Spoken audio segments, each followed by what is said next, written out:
लोकतंत्र में ये करना शोभनीय नहीं है। और वैसे भी चुनाव आयोग की ये स्पष्ट निर्देश है कि हर किसी को अपनी बात कहने का पूरा अधिकार है, लेकिन किसी को किसी की बात कहने के लिए रोकना ये किसी भी तरीके से वाजिब नहीं, उचित नहीं है। हम तो चाहते हैं कि मैदान है, खुला मैदान, लड़ाई तभी अच्छी लगती है जब सामने दोनों मैदान में आए। अगर वो मैदान में नहीं आ रहे हैं तो उनकी कमजोरी ये प्रदर्शित हो रही है, जनता में इसका संदेश भी जा रहा है। कांग्रेस की तरफ से कल घोषणा पत्र जारी किया गया है, जिसको एक तरह से न्याय पत्र कह रहे हैं और 340 से पार वादे कर रहे हैं। किस तरह से कहेंगे सर इसको? देखिए, हर पॉलिटिकल पार्टी को लोकतंत्र में अपनी बात कहने का, चुनाव लड़ने का, चुनाव में लक्ष्य तय करने का अधिकार होता है। और स्वस्थ लोकतंत्र यही है कि सब अपने तरीके से काम को आगे बढ़ाएं। इतना ही निवेदन है कि सब पार्टियों को अपने निजी स्वार्थों के बजाय, अपने घर परिवार की पार्टी के बजाय देश में राष्ट्रीय पार्टी जिस प्रकार की है उनको इसी प्रकार के राष्ट्रीय मसौदे को लेकर के आगे बढ़ना चाहिए, देश समाज का भला हो। आज भारतीय जनता पार्टी के स्थापना दिवस के अवसर पर मैं उनसे ये अपेक्षा करूंगा कि राष्ट्रीय मुद्दों पर आए, न कि छोटी बड़ी बातों को लेकर के उलझे। दुष्यंत चौटाला और बीजेपी के उम्मीदवारों को जगह जगह किसानों के विरोध का सामना करना पड़ रहा है, जगह जगह प्रचार भी रोका जा रहा है और घेराबंदी कर जो है काफिले को भी रोका। लोकतंत्र में ये करना शोभनीय नहीं है। और वैसे भी चुनाव आयोग की ये स्पष्ट निर्देश है कि हर किसी को अपनी बात कहने का पूरा अधिकार है, लेकिन किसी को किसी की बात कहने के लिए रोकना ये किसी भी तरीके से वाजिब नहीं, उचित नहीं है। इस ओर निश्चित रूप से चुनाव आयोग ध्यान कर रहा होगा और ज़रूर चुनाव आयोग के निर्देश के हिसाब से प्रशासन काम करेगा कि किसी को अपनी बात कहने के लिए रोकना नहीं है। अधिकार है मत देने का, मत प्राप्त करने का, जिसको अपनी बात कहनी है। ये एक ऐसा अवसर होता है कि खुल करके अपनी बात अपने मत के द्वारा कहे। सबको मत है कि किस सरकार बुलाना है, किस व्यक्ति को चुनना है, लेकिन किसी व्यक्ति की बात न सुनना, उसका विरोध करना, चाहे कोई भी हो, सत्ता पक्ष हो, विपक्ष हो, ये उचित नहीं है और ये कभी भी किसी को करना नहीं चाहिए। हरियाणा के अंदर कांग्रेस ने अभी तक जो है अपने प्रत्याशी घोषित नहीं कर पाई है, तो इसका क्या बीजेपी को फायदा मिलेगा या कुछ नुकसान होगा कि भी ज़्यादा लेट घोषित करने की वजह से? हमारी कभी इच्छा नहीं रही है कि वो लेट घोषित करें। हम तो चाहते हैं कि मैदान है, खुला मैदान, लड़ाई तभी अच्छी लगती है जब सामने दोनों मैदान में आए। अगर वो मैदान में नहीं आ रहे हैं तो उनकी कमजोरी ये प्रदर्शित हो रही है, जनता में इसका संदेश भी जा रहा है। और जब सामने कोई कमज़ोर पार्टी होती है तो स्वाभाविक है जो कमज़ोर होती है उसको नुकसान होता है, और जो उसके मुकाबले में कॉन्फिडेंट होते हैं और अपने तरीके से चुनाव लड़ते हैं तो उनका लाभ उसका होता ही है। हाँ, कुछ अच्छी हरकतें हमारे विपक्षी दल खास करके कांग्रेस को लोग उछालते रहते हैं, तो उनको लगता है कि ज़मीन पर तो कुछ है नहीं, वो अच्छी बातें उछालने से और शायद उनको लाभ हो। जैसे पिछले 4-5 दिन से एक बहुत अच्छी हरकत जो की जा रही है, उछाली जा रही है कि भारतीय जनता पार्टी तो वो 3-4 कैंडिडेट जो है बदले जाएंगे, ये हो जाएगा, वो हो जाएगा। भारतीय जनता पार्टी एक राष्ट्रीय पार्टी है और राष्ट्रीय पार्टी जब कोई निर्णय करती है सोच समझ के करती है।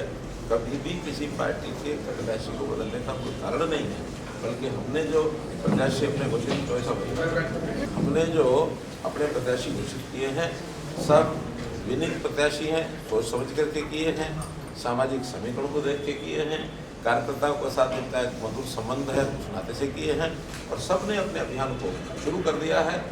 और शुरू करने के बाद आज जो जनता से हमको माहौल मिल रहा है उस माहौल में कुल मिलाकर के जनता की ओर से आश्वासन है कि सब 10 की 10 सीटें हम अच्छे बड़े मार्जिन से, भारी मार्जिन से जीतने वाले हैं। किसी भी सीट पर कोई समस्या कठिनाई हमारी नहीं है। इसलिए ये जो भ्रामक प्रचार है उससे जनता भी सावधान रहे और जिन्होंने फैलाने की कोशिश की है वो भी याद रखें कि उनको इसके लाभ के बजाय उनको नुकसान ज़्यादा होने वाला है।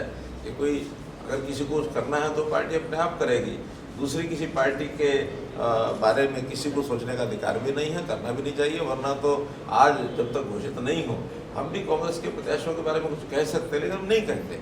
इसलिए नहीं कहते कि जब तक उनकी घोषणा नहीं हो हमें क्या जरूरत है टिप्पणी करने की।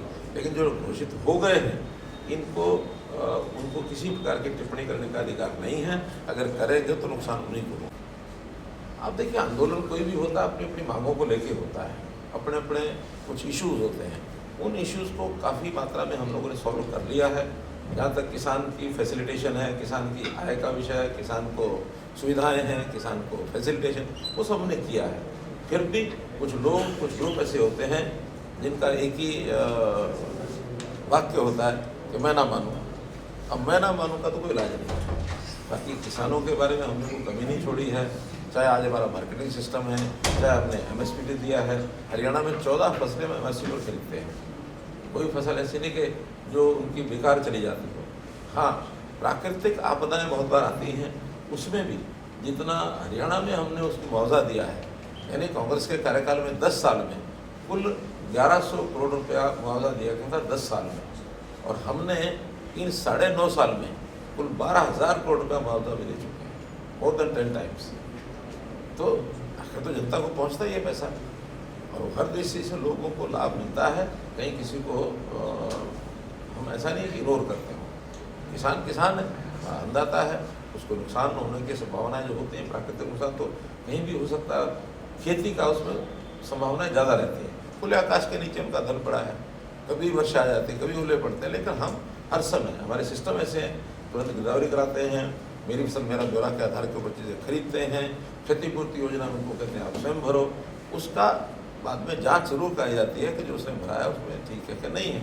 अब जो ठीक टैली हो जाता है उस नुकसान की तुरंत उसकी भरपाई की जाती है। इस साल में उठान नहीं हो पा रहा है अभी तक। 4 साल सहयोगी पार्टी रही है, अब अलग होने के बाद वो भाजपा पे हमले कर रही है और वो कह रही है कि 400 का जो सपना ले रहे हैं वो 200 तक सीमित रहेगा। देखिए, JJP का हमारा कभी पार्टी का अलायंस नहीं रहा। सरकार में ज़रूर उन्होंने हमारे साथ हाथ आगे बढ़ाया, हमने भी हाथ आगे लिया, क्योंकि लोकतंत्र में लोकतंत्र की मर्यादाएं होती हैं, और उसमें अगर निश्चित रूप से हमारी पार्टी की खुद की मेजोरिटी पूरी आती तो कोई आवश्यकता भी नहीं थी। अब उनके भी जितने विधायक थे, हमारे भी जितने विधायक थे, सब मिल करके कंफर्टेबली हमने 4.5 साल चलाया है, और पार्टी का समझौता पहले भी नहीं था, इस बार भी नहीं हुआ, तो अपने अपने तरीके से चले, कोई दिक्कत नहीं। आपकी कुछ बरवाड़ा और नरवा में रैली को लेकर भी कोई योजना, सब जगह हो, हर एक विधानसभा में हो कोई तारीख फिक्स है? अभी तो चल रही हैं तारीखें, कुछ फिक्स हो गई, कुछ और होंगी, 90 के 90 होनी है। अभी लगभग 40 के लगभग तारीखें तय हो गई हैं पूरे प्रदेश में, 50 और हैं। आज भी 2 रैलियों की तारीख मेरे पास अभी आई है, और वो सारा मेरी टीम बैठी है, वो तय करती है इस दिन कौन सी रैली होनी है, कौन वहाँ जाएगा, उसकी तैयारी होती है। थोड़ा 10 अप्रैल तक ज़्यादा है, 10 से लेकर 25 अप्रैल तक कम होंगी, खास करके ग्रामीण क्षेत्र में, क्योंकि किसान का सीज़न है। 25 अप्रैल के बाद हमारे पास समय पर्याप्त है, उसके बाद भी 25 मई तक 1 महीने का समय है। शहरी रैलियाँ इस बीच में भी हो जाएंगी, तो जैसे समय अनुकूल होता है उस हिसाब से रैलियाँ करते हैं। पिछली बार सर रोहतक सीट चुनौतीपूर्ण थी, सबसे कम मार्जिन तक, क्या इस बार भी चुनौतीपूर्ण रही रोहतक से, या कुछ मार्जिन बढ़े? चुनौती का अर्थ क्या है मैं आपको नहीं समझ पाऊंगा आपको, लेकिन चुनाव होता है, हर जगह हम शिद्दत से चुनाव लड़ते हैं और सब जगह हम जीतेंगे, अच्छे मार्क्स से जीतेंगे। सर, हिसार लोकसभा की बात करें तो कई ऐसे कार्यकर्ता हैं जो कि चुनाव प्रचार में नहीं उतर रहे, कहीं ना कहीं नाराजगी उनके अंदर खाते नजर आ रही है, इस तरह की चर्चाएं लगातार चल रही है, इस पर आपका क्या कहना है? बहुत बड़ा सिस्टम है, और इस बड़े सिस्टम में छोटा है, घर में शादी होती है तब भी 2-4 तो रूठते ही हैं, लेकिन जब रूठते हैं तो मनाया जाता है। इसलिए इतने बड़े सिस्टम में अगर कुछ लोग होंगे भी सही तो हमारे सारे ध्यान में हैं, लेकिन अधिकांश कार्यकर्ता फील्ड में लग चुके हैं, उतर चुके हैं, सब जगह एक माहौल बना है, कार्यालय सब जगह खुल गए हैं, और भी तो समय बहुत है। आज 50 दिन का समय बाकी है। आज क्या तारीख है? 6 है, 25 मई को चुनाव है, पूरे 50 दिन बाकी।